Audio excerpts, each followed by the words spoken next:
Well, Mr. President, Vice President, thank you for being here. Really appreciate your visit to FEMA. I think your visit really, as you indicated last week, by signing the national emergency, has really empowered FEMA. We've gone to a level 1 here at the NRCC and continue to support the emergency, continue to support all elements, and really working with the interagency and our state and local partners. The governors, who you'll talk to here in a few minutes, know the FEMA process, know how that works in cases of both natural and man-made emergencies. And that's the process that we'll be using going forward, making sure that they are linked up with their emergency operations centers and tied into FEMA. So again, thank you for being here. We look forward to your remarks.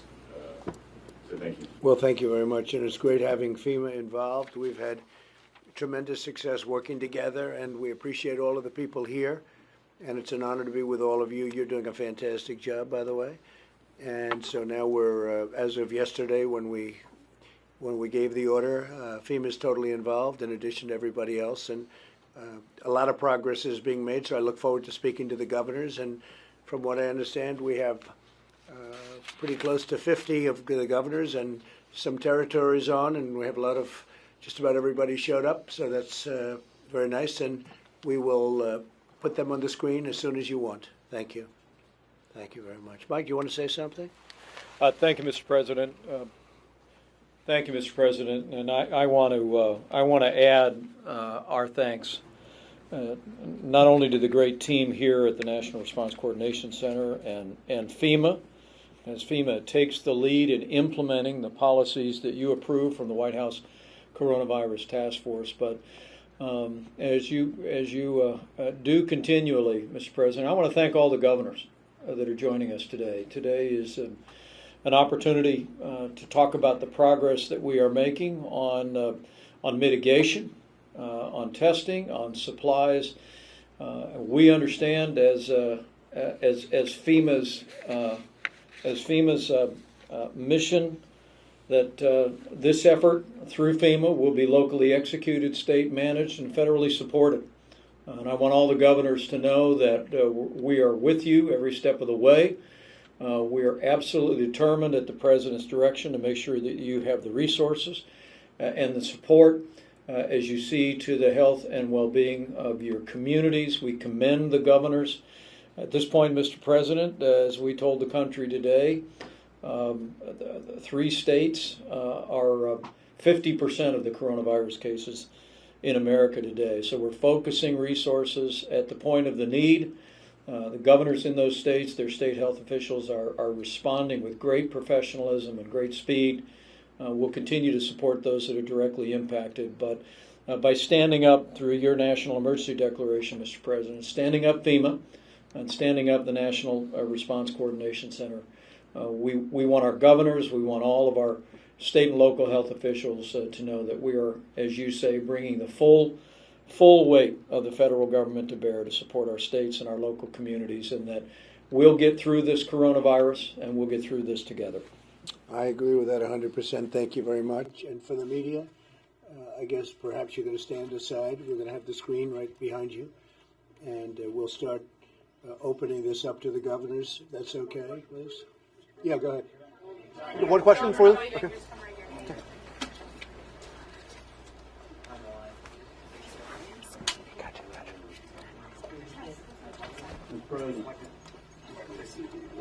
Okay, who is that speaking?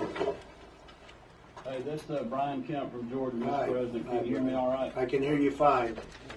Thank you, Brian. I just want to thank you all for the constant communication. I applaud the move to stand FEMA up at level 1, appreciate HHS and all that they have done. I had just 3 quick things for you.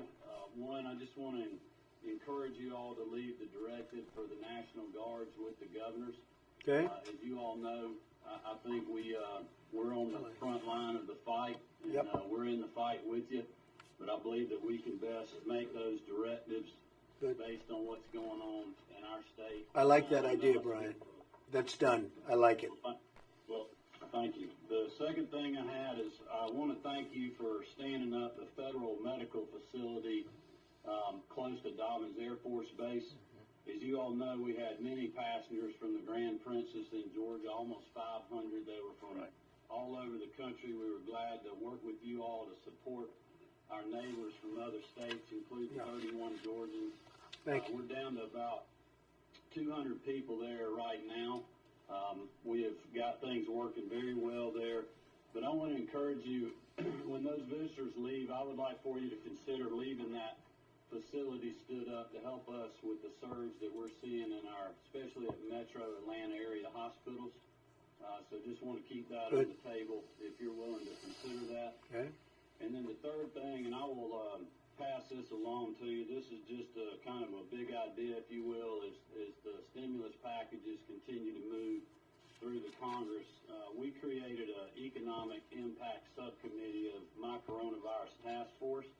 They had a recommendation, and we just got this not too long ago, but we've been vetting it all morning. But one idea to help the states in these struggling revenue environments that is unlike the recession when things went down slowly, we states had time to prepare. At the end of the year, we're all facing drastic revenue drops. And the idea of a block grant to the states to help fill revenue shortfalls would be something I'd like for you to consider. And also we had an idea on the unemployment insurance. But I'll get that to you all for considerations. I just wanted to get that on the radar, and we'll talk to our congressional delegation as well. I know you have a lot of things to consider, and we just wanted to throw that out there. But thanks again for the constant communication and support. Thank you. Very good. Thank you very much, and we will consider everything you've said. Thank you very much. Okay, who's next?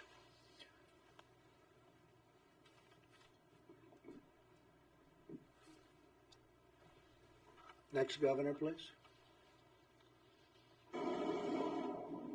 Hey, this is Phil. You're looking well, Phil. You're looking well. So are you. Good to see you and the Vice President. Thank you for everything. Thank you. Just a couple quick points. We've had a really good week with FEMA, so I want to give them a shout out. FEMA Region 2 is helping us set up testing. The Army Corps is actually visiting us in this building at 4 o'clock today to talk about repurposing facilities for more beds. So thank you for that. Yep. We've had conversations with the VA in terms of backup medical support. Two areas. One, just in terms of where we're going to need some help. One is to underscore Governor Kemp's point on flexible block grants. Okay. Those will be important to us to allow us to continue to serve our people. And secondly, the Lord helps those that help themselves. I promise you, we're doing everything we can to get PPE. We're acquiring it. We're getting donations, but we still are going to need a big slug out of the strategic stockpile. So for all the above, many, many thanks. And so, Phil, try what you can, do the best you can to get what you can actually get. And we're also having a lot of things produced that, frankly, nobody's ever seen anything like this before. But do the best you can, and on block grants, we're going to consider that very strongly. Thank you, Phil. Thanks, Mr. President. Hello, John Bell. Mr. Vice President, appreciate the communication, the coordination, all the help. I did want to just put on your radar screen the fact that I think if you look at cases by state on a per capita basis, we're right at the top of the country, 3 or 4. And of course, the healthcare infrastructure is designed to meet the population. And my fear, based on modeling that I've received today, is that as early as 7 days, we can start to exceed our capacity to deliver healthcare. And even after surging, we may only get an additional 3 days. And so I'm asking for help in terms of surging our medical capacity here in Louisiana. We've got some requests in. For example, we have a VA hospital in New Orleans, where we've requested to be able to surge patients there. We haven't received a response yet. We've got a request in for a federal medical station through HHS. We're just asking for help. That is the 10-meter target for me right now, because we're going to do everything we can to mitigate and slow the spread. But in the time that we have, we've got to increase our surge capacity. That is my biggest concern, and I just wanted to express that to you and ask for your ongoing help. What is your second request? John Bell, what's your second request, please? The second request. The Well, the second request beyond search capacity is looking at National Guard, bringing them under Title 32 for funding purposes. Right. Okay. We're going to look at that, and I'm going to try and get you immediate approval on the hospital. I know about the hospital request, and so we're going to speak to the VA. We're going to see if we get immediate, at least as a switch, but we'll get that approved for you one way or the other. All right? Thank you very much, Mr. Okay. Thanks a lot, John Bell. Thanks. Thank you. I might ask very briefly while we're waiting for the next governor to come on, Mike, if you could say a few words, and also Deborah, if you could say a few words, would be great. And then we have another governor teed up, please. Great. Again, thank all the governors for your leadership, your partnership in confronting the coronavirus. A few updates and a few requests for each one of you. I want you all to make your citizens aware the President signed the Family First Coronavirus Response Act last night. Coronavirus testing is free. Paid sick leave, family leave for caregivers, food assistance to the needy.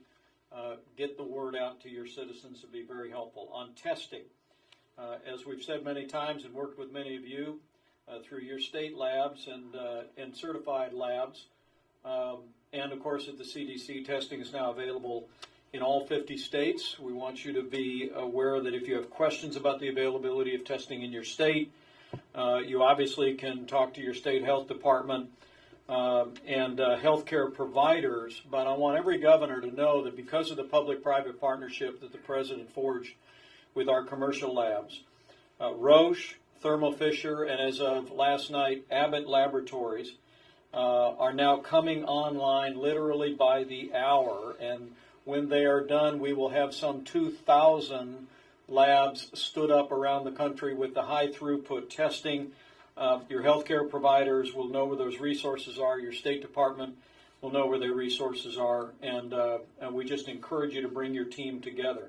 Important to note that while now tens of thousands of more tests are being performed literally every day, the bill the President signed last night also included a provision that states and private labs must report all coronavirus testing results to the CDC.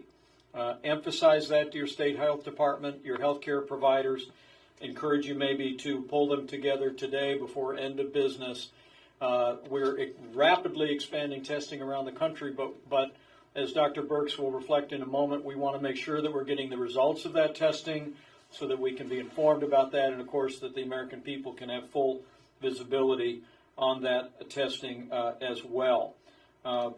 She'll also explain we will see, as testing is ramping up today and tomorrow, we will see an increased number of cases. We want to give context to you and to your citizens about that. On supplies, President Trump has been engaging industry leaders in the supply chain across the country to make sure that personal protective equipment and medical supplies are broadly available.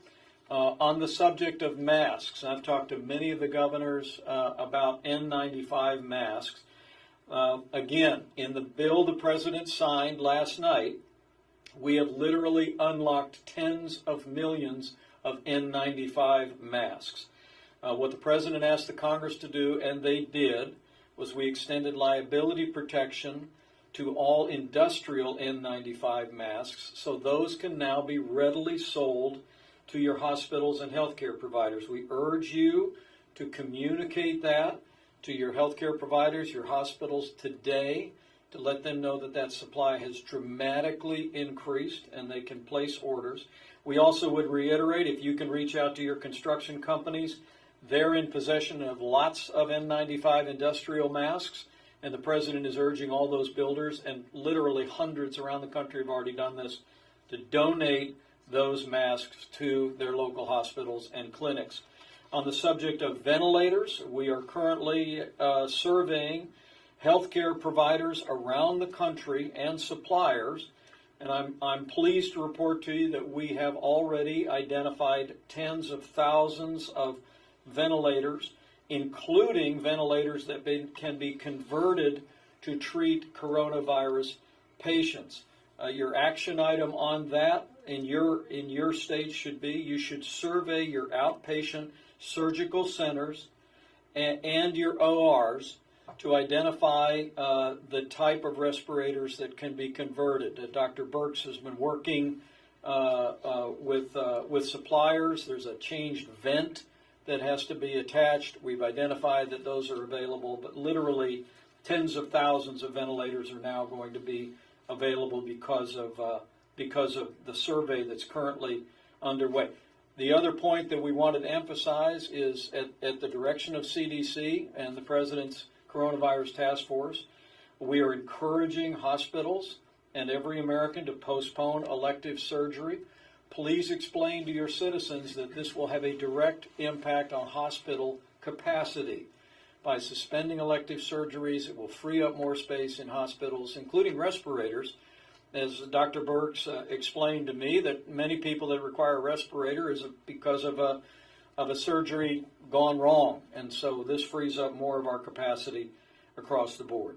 I know it's not lost on any of the governors here, Mr. President, that by standing up FEMA, you now have essentially created a structure that every governor is very familiar with in dealing with disasters and emergencies.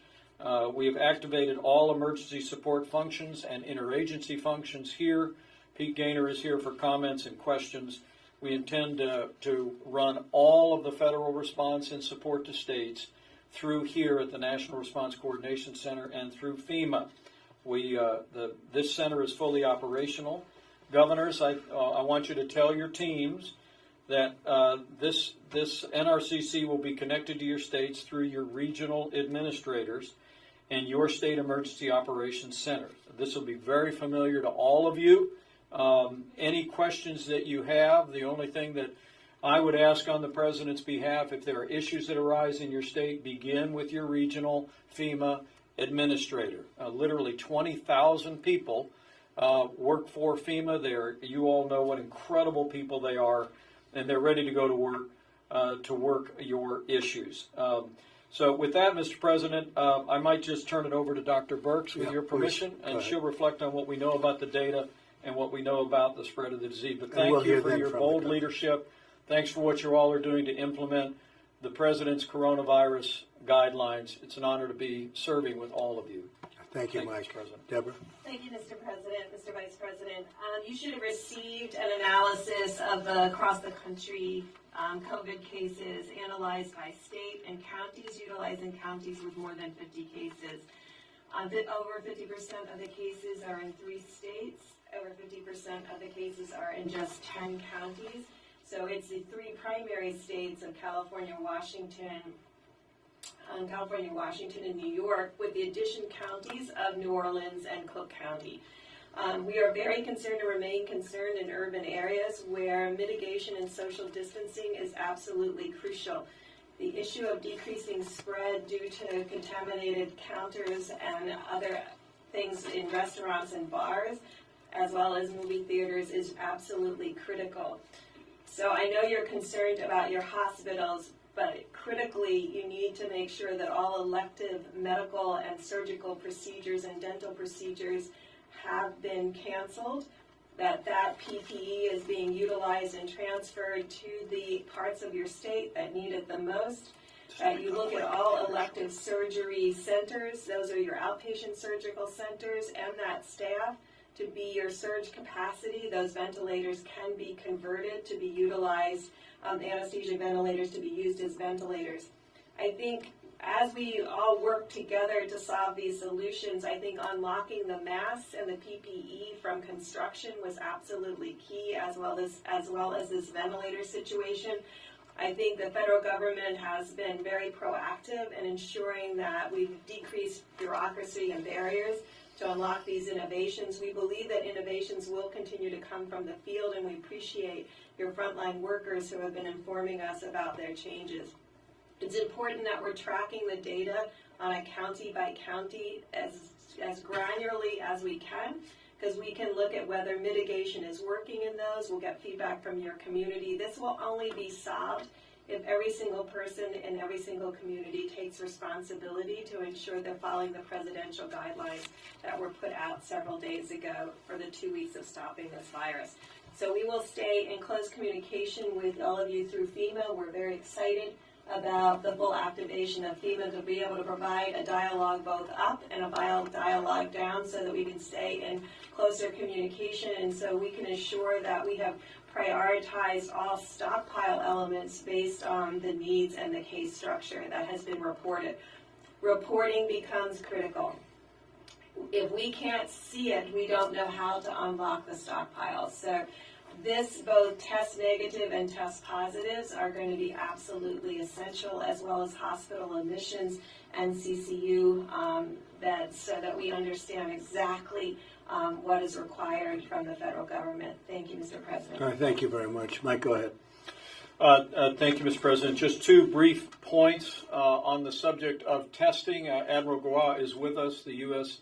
Public Health Service has built a model. So many of the states have already begun drive-through testing, are doing a yeoman's work in that space, and Admiral Goa is here to articulate to you how we can be supportive of that going forward and where we're rolling that out. Last point, the President asked me to emphasize, we want to encourage every governor on this call to convene your leading healthcare providers today to take inventory of your medical supply needs, and we urge you to remind them that they need to look to their supply chains first.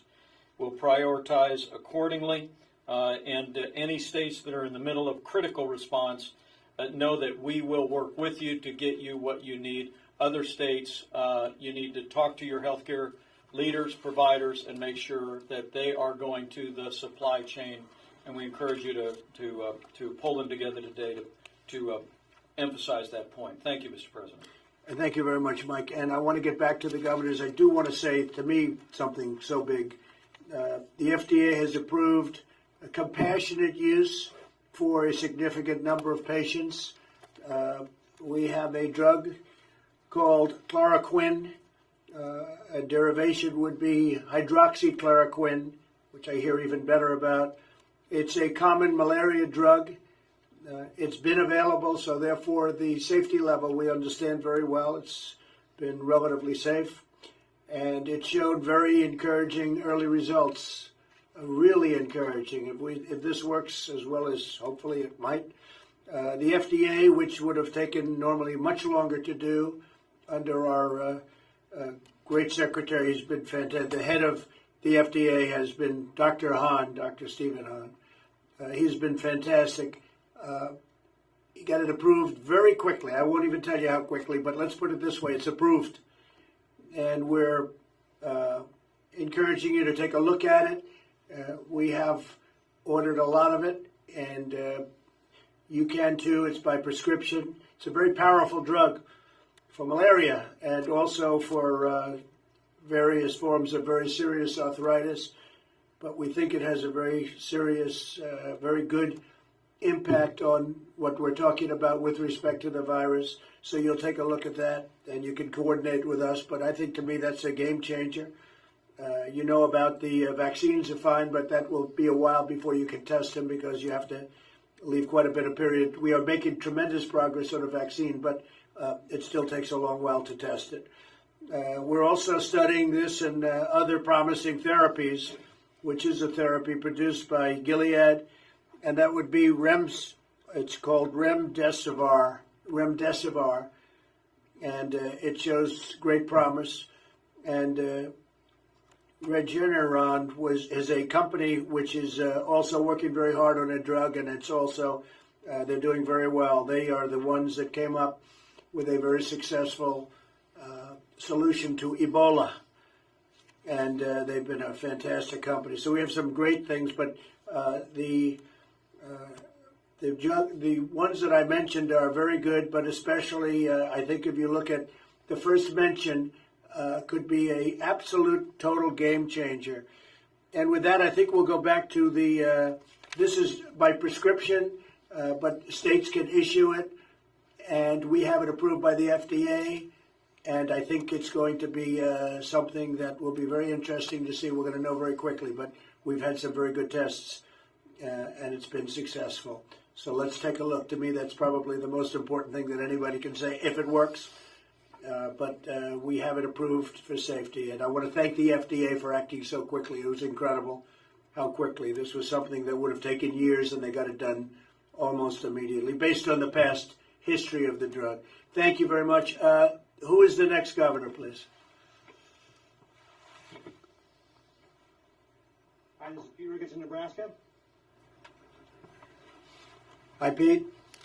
Well, how are you doing, Mr. President? Thank you. Good. Thank you very much for all your leadership and the Vice President. Appreciate it. Absolutely, the key things we're hearing from people are around PPE and testing, so you're doing on the right track with that. We need to expand the access for those. I got 3 quick things to bring to your attention. One is reagents to process the test. So once, for example, somebody's been swabbed and we have a test kit, sending it to our lab, we're working to conserve the reagents, but I think some of my colleagues are actually out. So if you could put some attention in the CDC to how we can make sure we're getting reagents out to everybody so we can actually process the tests we're getting. Okay. That would be a key thing. Second thing, child care. Following your directive from Monday, we've reduced those public groups to 10 people, but we need to pop up alternative daycare, especially for our first responders, public, our health officials, anybody involved in public safety. So we need a waiver from the fingerprint requirement to be able to do that quickly. So I want to put that on your radar screen to be able to see if you can have somebody take a look at that. All right, get good. moving on that. Good. And then finally, guidance from on special ed from the Department of Education for the free appropriate education requirements. Please ask somebody to work with the chief state school officers on a temporary approach. The recent guidance was put out actually created more consternation or more concern. I've got attorneys in some of our schools telling our teachers they can't do anything because they're going to get sued because of the FAPE requirements. So if we could have some temporary guidance that would allow us more flexibility, our schools, again, are operating without students in them. We'd like to be able to use them for other things, and this apparently is a barrier for getting that done. That's great. Thanks for your help on those. We'll get right back to you on that, Pete. Thank you very much. Great job you're doing. Thank you. Okay, who's next, Governor? Who's our next governor?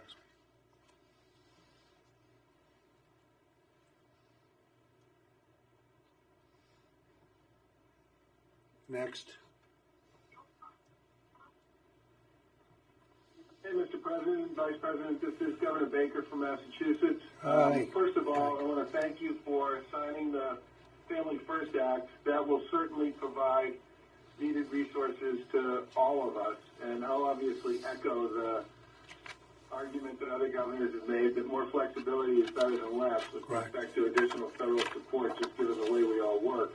I just have 2 things on the PPE issue, which obviously is a huge issue for all of us. The first is, could you talk a little bit about the guidance you're going to offer, or just give us some guidance on how the implementation of the Defense Production Act is going to work with respect to trying to man up and generate additional capacity around the PPE stuff? And then the second thing, and I'm not quite sure what to do with this, so I'm just going to throw it out there for you. We took very seriously the push that you made previously on one of these calls that we should not just rely on the stockpile and that we should go out and buy stuff and put in orders and try to create pressure on manufacturers and distributors. And I got to tell you that on 3 big orders, we lost to the Fed.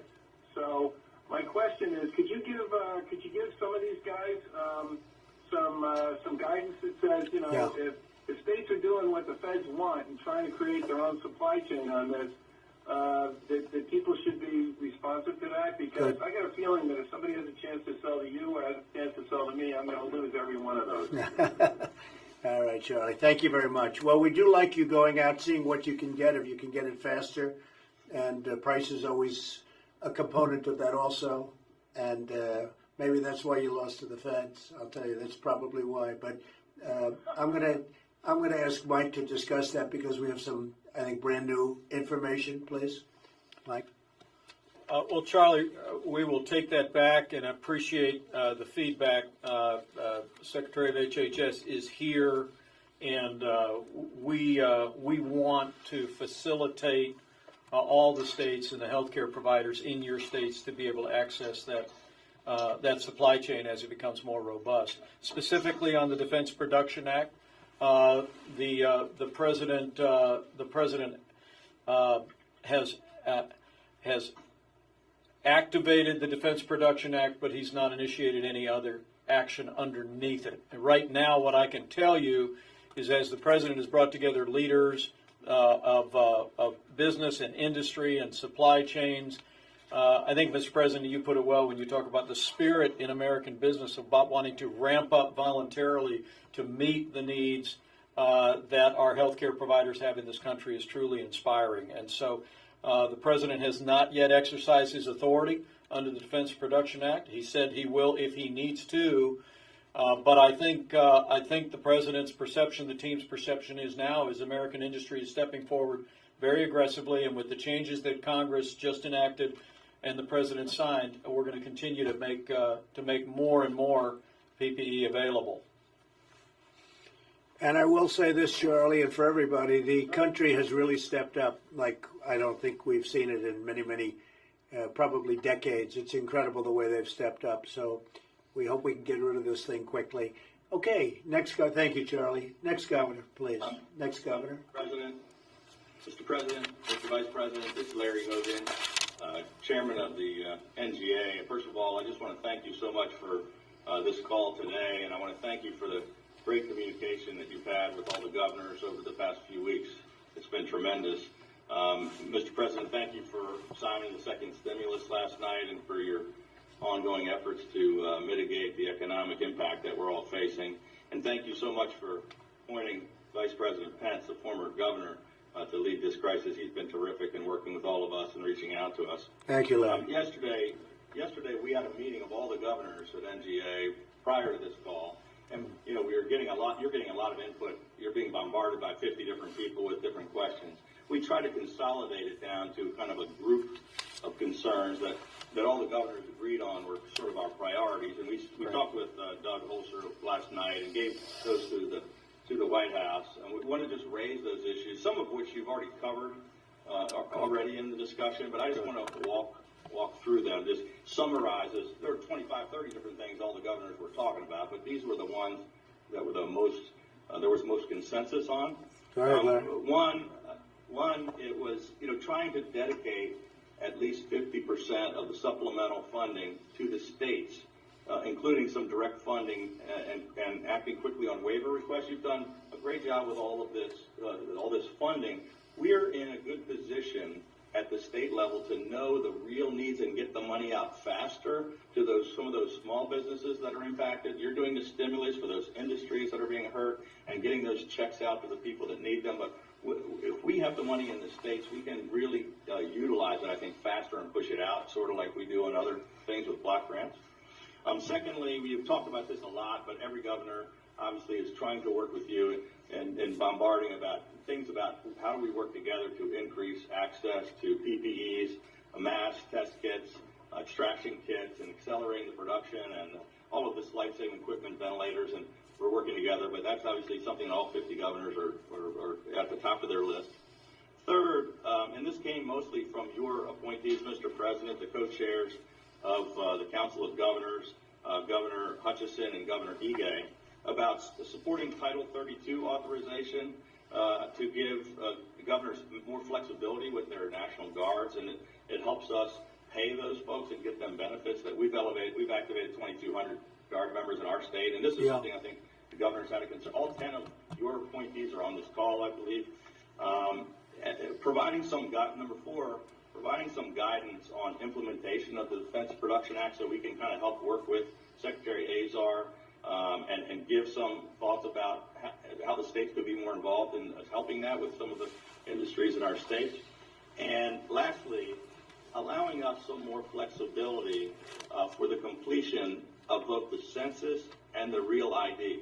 Because we're trying to not force people into, like our MBAs. We've waived licensing requirements, so we don't have people trying to get renewals of licensing, and yet real ID requires us to get all these people in there by October 1st. So those are kind of five critical things that all the governors want to address, some of which you've talked about.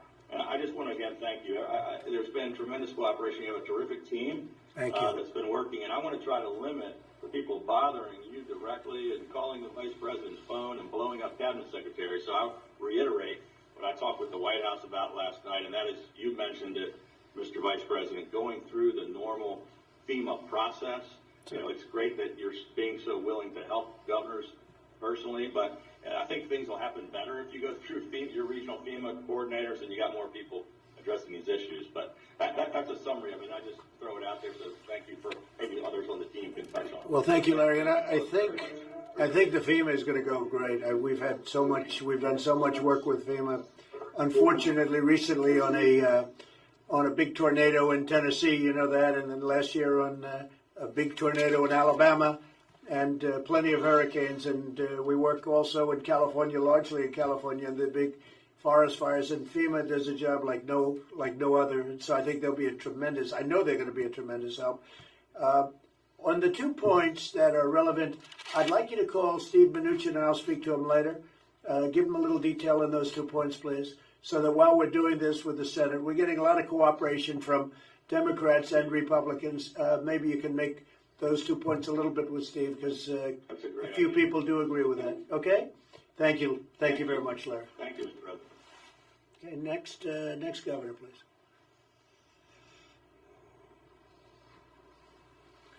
Mr. President, if I might, before the next governor speaks, I might, with your permission, Pete Gaynor could give us a couple minutes. Governor Hogan, we appreciate your affirmation of the President's decision to stand up FEMA's National Coordination Response Center and to have all the state requests and resources funnel through a very customary system here at FEMA. But, Mr. President, with your permission, yes, have Pete reflect. Pete? Sir, Mr. President, Mr. Vice President, welcome to the National Response Coordination Center. And as the Secretary and the Vice President yourself have announced previously, FEMA is the leading federal operations, or is leading federal operations on behalf of the White House Coordinated Task Force, who oversees the whole of government response to the pandemic. Like all of you, we are prepared to do this for the long duration, for the long haul. The health and safety of our employees and the American people is my top priority. As of this morning, the HHS Crisis Action Task Force and other federal partners have fully integrated into the operations base here at FEMA's National Response Coordination Center. Additionally, all 10 FEMA regional response coordination centers around the country have been activated to support ongoing response efforts in each of your respective states and regions. Currently, there are 50 states, the District of Columbia, 5 territories, and 1 tribe that have opted in and have received the 501(b) emergency declaration for COVID-19. In support of this, FEMA's primary goal will be to ensure you have the resources that you need. This is what FEMA needs from everyone. The FEMA regional administrators will continue to coordinate closely with you and your teams to determine the type and level of support you need as you continue to respond to this dynamic threat. Like all emergencies, response is most successful when it is locally executed, state managed, and federally supported. And we cannot stress this enough. At the state level, it is important that your emergency management and public health teams are linked together. Governors, if you have unmet needs, please ensure they are communicated to your respective FEMA regional administrator. They have a direct line here to the NRCC in Washington, D.C. I also need your help in emphasizing that at the local and county level, they should first be funneling requests up through the state and then from the state to the FEMA regional administrators. Again, locally executed, state managed, and federally supported. Recently today, we issued guidance to all states about what eligible emergency protective measures are under the Factba.se Act. So that was this afternoon, and governors, you should see that shortly. We also issued guidance on giving more definition about the Defense Production Act. I thank everyone for their continued partnership in this effort, and as the President and Vice President said, we will get through this together as a team. Thank you very much, Pete. And in addition to FEMA, we have the very, very talented man who I've dealt with a lot on building different things throughout the country, the general that you, I think for the most part you know, General Semonite, and that's the Army Corps of Engineers, and very much involved in a couple of locations, I know very specifically, and he's definitely very busy, but he's a good builder, and that's what you need is a good builder, so thank you very much, General, for being here. Okay, next governor, please.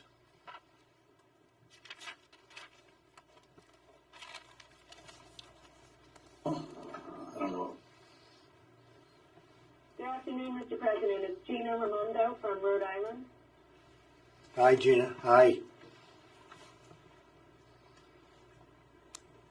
Go ahead, Gina. Hello, can you hear me? Yes. Yes.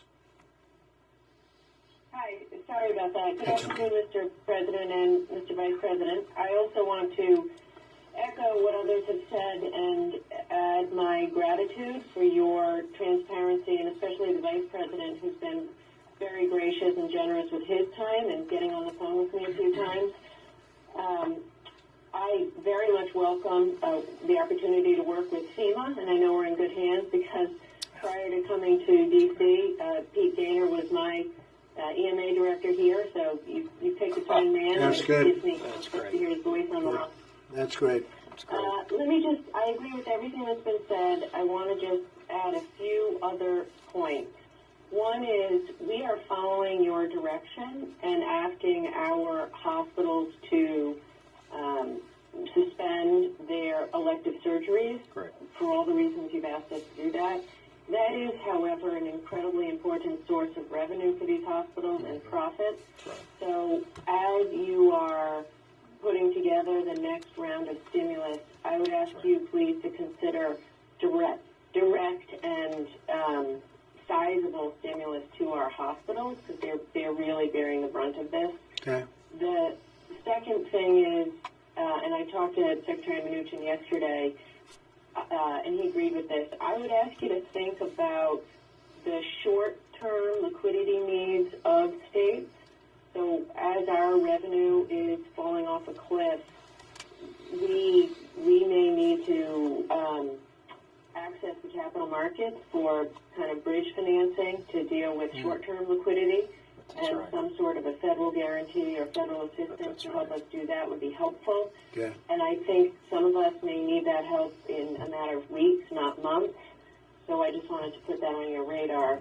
And then I fully support what has been asked for as it relates to block grants, because all of us are on the ground and need some flexibility to quickly react to the needs of our small businesses who, these guys are really struggling, and we're all going to have to do our best to help them. So thank you. Thank you. And by the way, thank you for having these calls. Incredibly helpful, and I appreciate it. Thank you, Gina, very much. Appreciate it very much.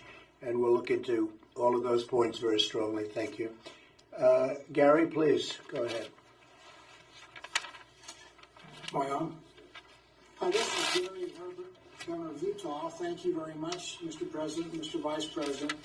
Let me add my amen to all that's been said heretofore, and we appreciate the work that's being done. And the suggestions and what we're learning from each of the states is helpful as we look at best practices. One of the things I'd like to just suggest is that we hear a lot of what we can't do. There's a lot of gloom out there. People are uncertain. They're afraid. But we need to bring some certainty, if we can, to when this is going to be end. How long have we got to tread water here? The stock market is in kind of a free fall. And yet, as we look at least in my state of Utah, I think around the country, the economy is still doing pretty good. We need to start talking about what we can do. There are things we can do. There's best practices. What we can do is workarounds. And probably we need to hear from our people in the hospitality industry about what could they do with their restaurants, maybe meeting in small groups and still be able to keep people safe from the spread of this flu rather than total shutdown. So I'd like to hear more about what we can do. For example, I know this will, you agree with this, Mr. President, golf is a great recreation, a great activity where we have very few people in a large open space. Our golf courses ought to be a place of recreation. We probably have park areas we can go out there and recreate with our families and still have a normalcy to our lifestyle. So it's not just what we can do, but what we can do and what we can find from best practices to see what we can do to adapt, innovate, and be able to succeed during this troubled time. So I'd like to hear more optimism to give us hope and confidence in the future, which I think will translate to the public. Good. I think you're right 100%, and I think we're going to have we're going to be a rocket ship as soon as this thing gets solved, as soon as we beat the invisible enemy. It's an invisible enemy, and it's been vicious. It's in over 140 countries, if you can believe that. 140 countries, so it moves fast. It's very contagious, but we've really stepped up, and a lot of good things are going to happen. And one of the reasons we're doing the packages that you're hearing about, reading about, and know about is the fact that we think it's going to come back really fast. I think we're poised to come back very, very fast, but we have to get rid of this, and we will get rid of the virus, and hopefully it'll be sooner, far sooner rather than later. Thank you very much, Gary. Appreciate it. Thank you. That's great. Next governor, please. Go down one more second.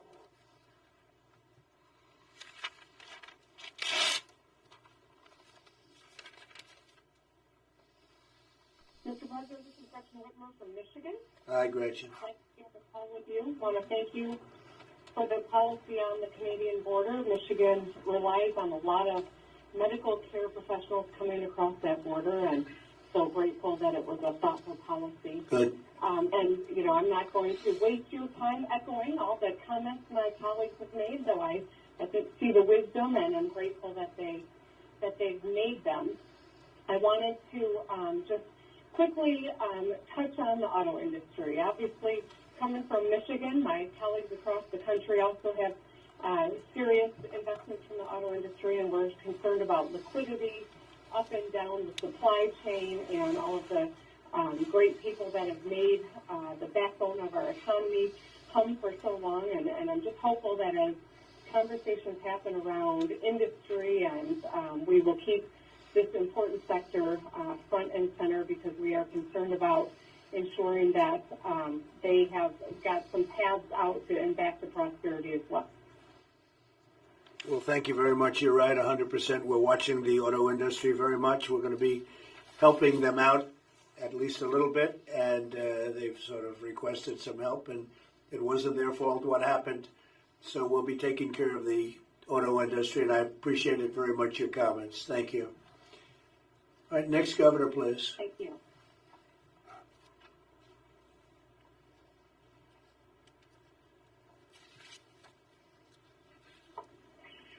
Mr. President, Mr. Vice President, this is Governor J.B. Pritzker from Illinois. I wanted to first express my gratitude to your staffs and to others working in the administration who we've interacted with. They've really done yeoman work in being responsive to us. And thank you, Mr. Vice President, for returning calls to us as we've needed more help with answers to questions about testing. And actually, that's why I wanted to ask a question today.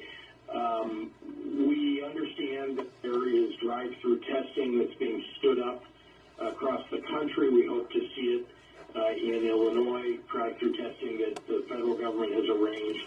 But we understand that there are only about 5,000 tests that will be provided to us in Illinois for these drive-through testing centers, and then there's no more promise after that. And so I wanted to try to understand, if we stand them up, what will happen. That's perhaps, a day or 2 days of testing.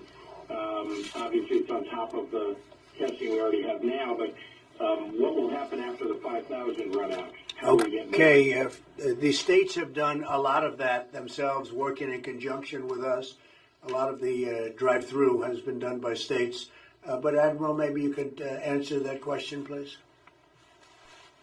Yes, sir. Thank you, Mr. President, Mr. Vice President. A couple of numbers for you. Right now, we're very effectively transitioning to large-scale testing by leveraging all components of our American healthcare system, including CDC and the state public health labs, healthcare and hospitals and large commercial labs. Let me give you a few numbers. Between March 2nd and March 14th, we made available 10.4 million tests to the United States population. We anticipate by March 28th that number will be 27.6 million tests, according to the FDA. So an incredible surge.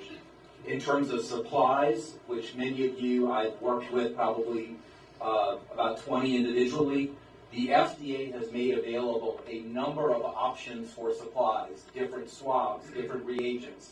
If you don't have culture medium, you can use sterile saline. Salt water, it works good. Everybody has that. That's on the FDA FAQ website. And in general, the commercial market is working extraordinarily well. The CDC and the public health laboratories to date have conducted over 45,000 tests, and the clinical laboratories, the large clinical laboratories, have now conducted over 63,000 tests, of which 20,000 were done just yesterday. So this shows the incredible ramp. We do not have all the tens of thousands of hospitals which Ambassador Burks is talking about.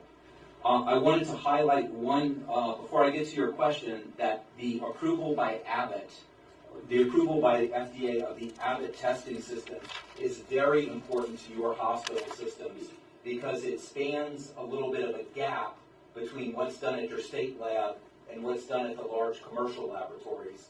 There are about 175 of these systems throughout the country. 150,000 tests were released yesterday, with about 1 million more coming over the next week.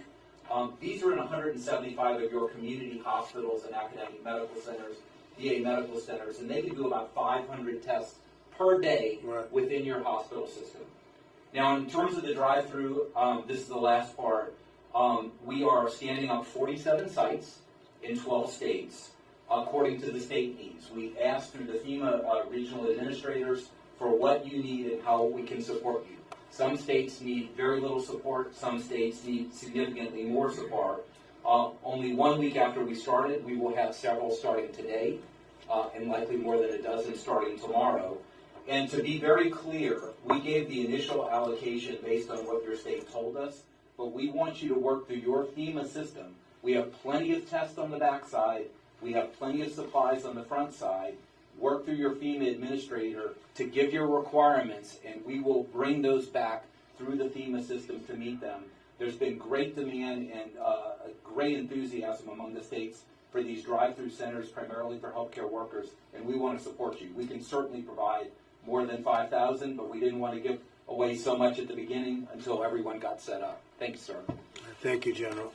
Great. Well, we're going to want to take advantage of the supplies that you're talking about, because the challenge out here is that while you all are providing test kits, we don't have, as you pointed out, the reagent, the swabs. We're having to go out on the market to find it, but it's being monopolized by this drive-through program that the federal government is doing. And we have drive-through that hospitals have stood up on their own, I might add. But the problem, again, is if we don't have reagent or the swabs, then we can't do more tests than we're doing today. The 5,000 that have been provided are being provided to Illinois for those drive-throughs are not enough going forward, and we really need, again, reagents and swabs in order for us to expand more rapidly. One last thing, our hospitals are doing just amazing work standing up, thank goodness, at their own testing capability, and of course our state labs too. But we really need this supply that the federal government has access to. We are competing with the federal government for. So all right, General, that shouldn't be a problem. Would you please answer that, because everything should be in very good shape. Would you answer that, please? It is absolutely not true that the drive-through centers are monopolizing the market. We use the swabs and the swab kits, not the testing kits. We get them through the commercial market. We use a very small percentage of them. When I was asked about shortages yesterday, I went right to the commercial market, got 200,000, and shipped them to the states that said they couldn't find them. So please look on the commercial market, because they are there. We will help you find them, or we will help you to access them. And again, if you stand your requirements up through the FEMA system, we will work with your states to acquire them or assist you in any way. We're fully integrated into FEMA now. It's been great. In only 12 hours, we've got us all side by side. So we want to help you. We appreciate the enthusiasm, and there will be more than 5,000 available to you either through the commercial market or we will assist. In fact, last night we bought 250,000 swabs, and they got distributed all over the country to the various states and the states that needed them the most. So, JB, any problem, call me up, but there should be no problem with that at all. Thanks a lot, JB. Thank you, Mr. Okay. President. Thanks, Jimmy. Next, Governor, please.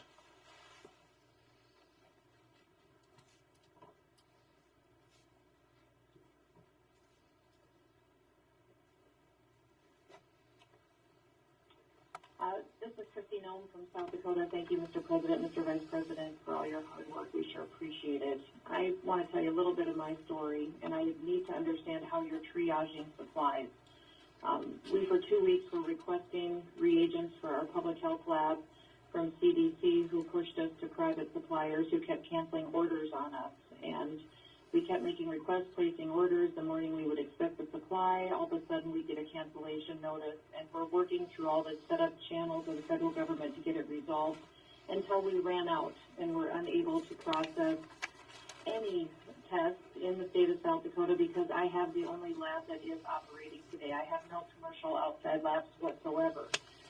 Then I find out this morning, after we had to get a little pushy with a few people, getting, thanks to the CDC, a shipment of reagents this morning and started testing again, which was good as the backlog was getting there, and we were only processing and able to start processing this morning the high-risk samples as well.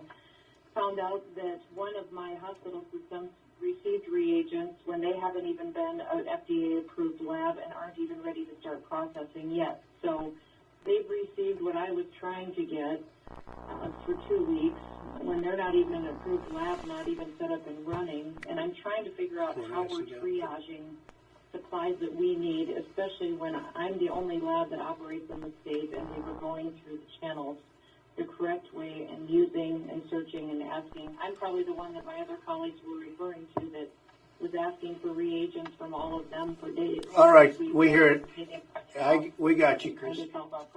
Very good. Alex, please.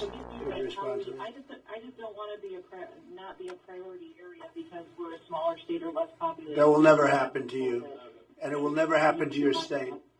Okay, go ahead, please. No, absolutely, Governor. Okay.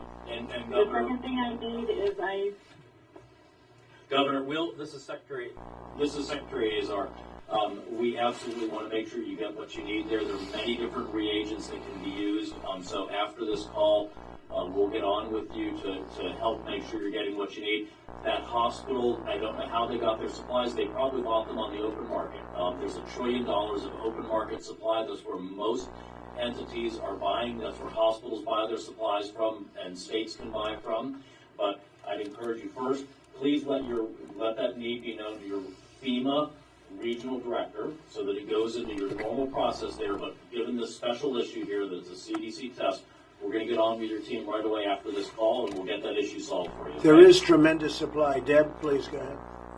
So what might have happened is Thermo Fisher got approved. There's Thermo Fisher labs in major hospitals in South Dakota, and I told them to prioritize states that had not received Roche commercial assays and did not have LabCorp or Quest or one of the others.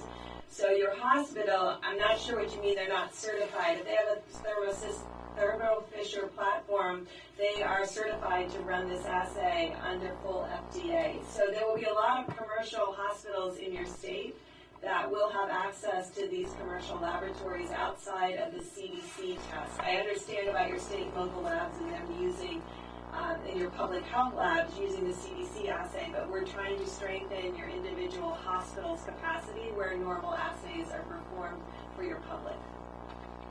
Thank you, Christy. Thank you very much. Next governor, please. Yes, thank you, Mr. President. Thank you, Christy. Next governor, please. Can I just ask two other things, Mr. President? Go ahead. Go ahead. I think we got cut off. Next governor, please.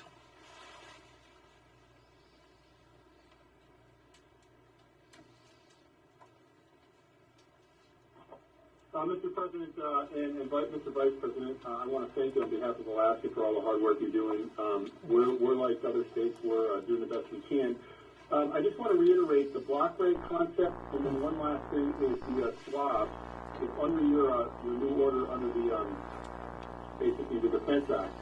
if we can get those slots going, it's going to help us tremendously up here. But that's basically the request. And again, we want to thank you very much for what you're doing, and our thoughts and prayers are with our fellow Americans and the rest of the state. Thank you, Mike. We'll take care of that immediately, very quickly. All right? Thank you. Next, please.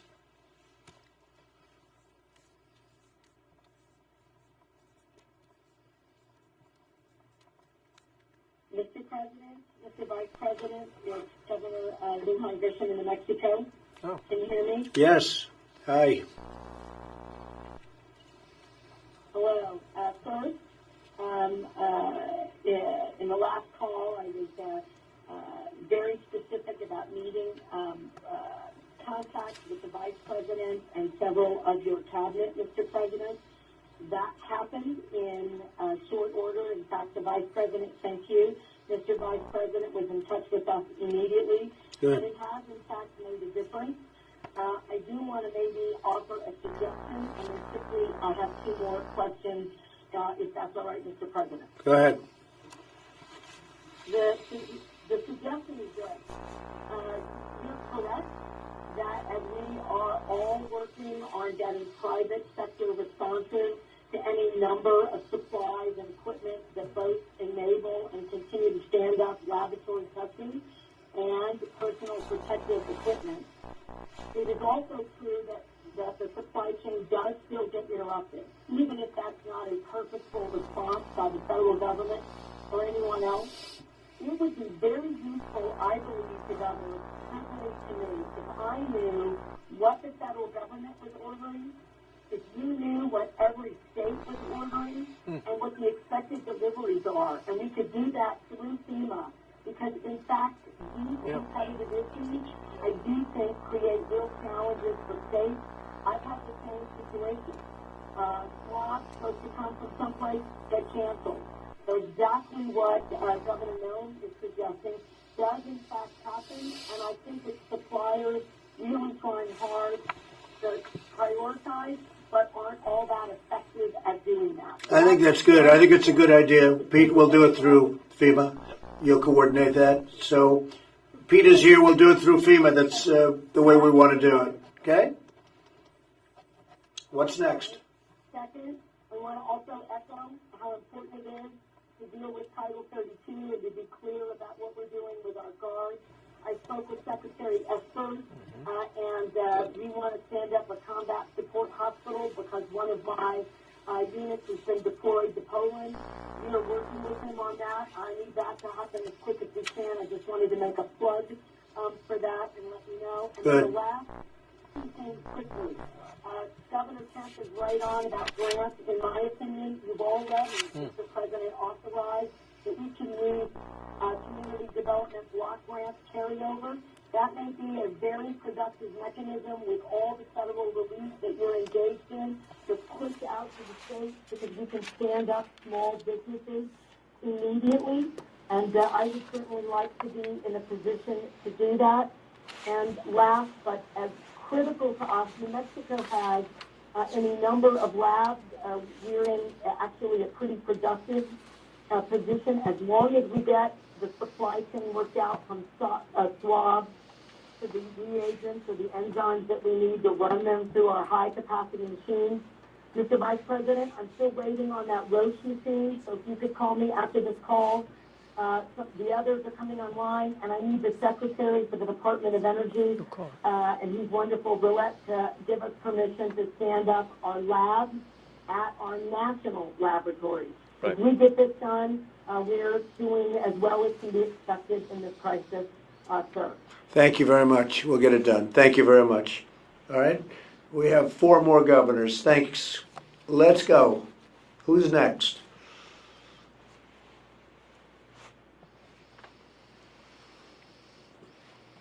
Hi. Oregon is grateful for these calls, the ability to connect with your administration, and our needs are reflected in the NGA letter that Governor Hogan presented. Thank you. Thank you very much. Okay, next, please.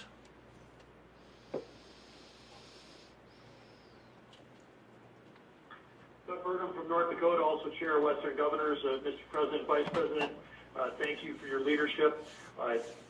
We had a previous call, brought up the risk in tribal area. Yesterday, the White House held a tribal call. Over 900 people participated on that call. You pulled together with Lighthouse leadership, the leaders of the BIA, the Bureau of Indian Education, Indian Health Services. There's more money on the way, so thank you for your fast response. Number two, on behalf of Western governors, you've heard it from Georgia, New Mexico, and Rhode Island, my colleagues there, but block grants to the states would allow us to move quickly to not only support small business, but really help support the economy and help solve this crisis. And then lastly, you made a commitment last week during this time of $25 WTI oil prices to fill up the petroleum reserve for the U.S. That will save billions of dollars. Great move. And again, thank you all for your leadership. Thank you, Doug, very much. Thank you. Okay, next, please.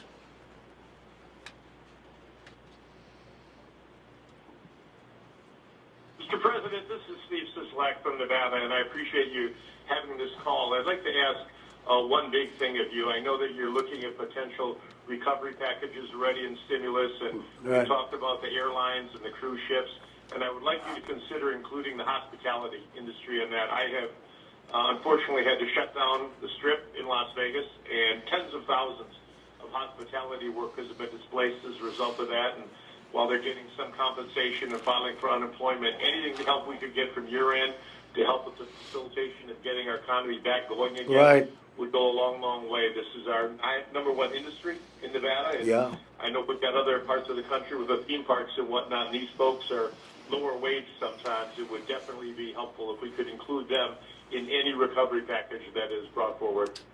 I think it's a great idea. Thank you very much. I think it's something we'll be thinking about it. Thank you, Governor. Next, please. And this is our final question. Mr. President, Brad Lowell in Idaho. The governors, we talked about the ventilator crisis as we get further down the road.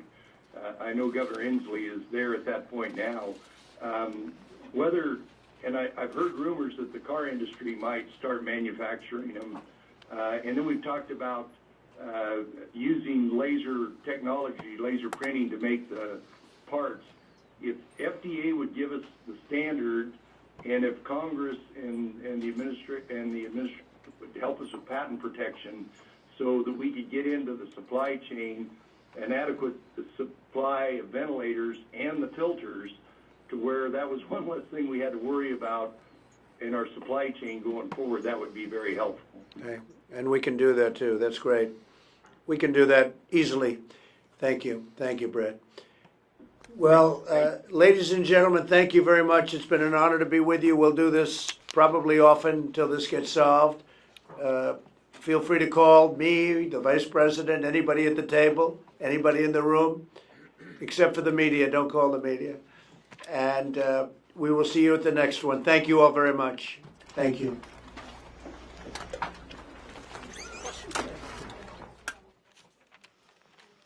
Thank you, everybody.